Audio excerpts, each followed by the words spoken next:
And so the salespeople who are in the world today, who are relying on their industry knowledge and expertise in their field, are being minimized by the day with these technologies.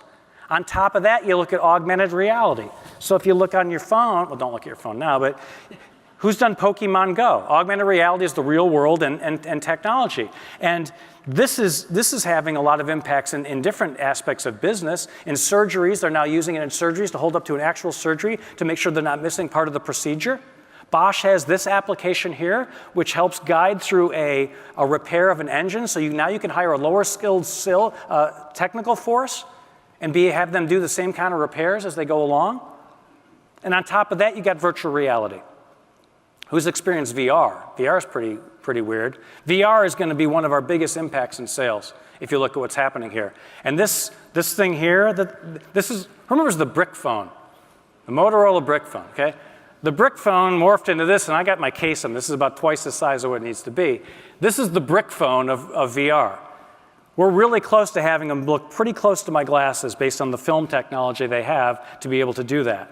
And virtual reality, I did a demo where I was at a conference where I put the goggles on and they had me walk this area, and as the visual I was looking at was, I was like on a plank. It was about a foot wide. And I'm walking this plank with these goggles on, and so a foot wide is pretty wide, right? So like right now, I could just walk. I wouldn't have to look. I'm not going to go off a foot. But when you put the goggles on, and it's like 1,000 feet down, and it feels real, I'm like doing this, like, you know. And it got to the very end, and the plank ends. And the guy says, "Okay, jump." And I'm like, I must have stood there. It felt like 20 minutes. It was probably a minute. But all I had to do was that.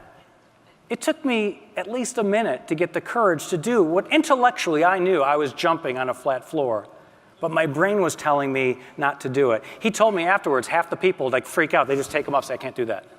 Can't do it." Right? So these are all converging, and I'm not sure exactly how. I have some ideas, and I've seen some early indicators, but this is going to impact everybody in this room. And I thought for today, because of the forward-thinking thought leader type environment we have here, this is a place to think about it. And so the question I have for you is, which of the technologies that are out there today are you think are going to affect you? What did you just see that might impact part of you? And I find this is one of those things like, what was that stat that said like 85% of drivers think they're above average? You ever hear that? So it's like, okay, that can't be. How can 85%? So I think a lot of people, when they look at these technologies, think, well, it's going to affect another industry. It's not going to affect me. It's affecting everybody. And I think there's the numbers we're looking at.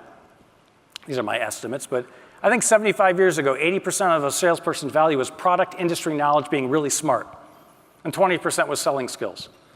And then David Sandler came along and others and said, okay, well, you know what? We need to have much better selling skills, but you still need 50% of your skill set needs to be technical. You still need to know your stuff. And everything we talk in Sandler, you still need the product knowledge to ask better questions and qualify and everything we talk about. But how much of the world is moving to this? And I think it's going to get to 595. That 20% of a salesperson's value is going to be product knowledge. When someone can ask an app, machine learning, artificial intelligence with virtual reality a question and doesn't have to pick up the phone and deal with a salesperson, they're going to go there most of the time. So our ability to survive is going to be the ability to adapt in this world and work on those things we control and not the ones we can't.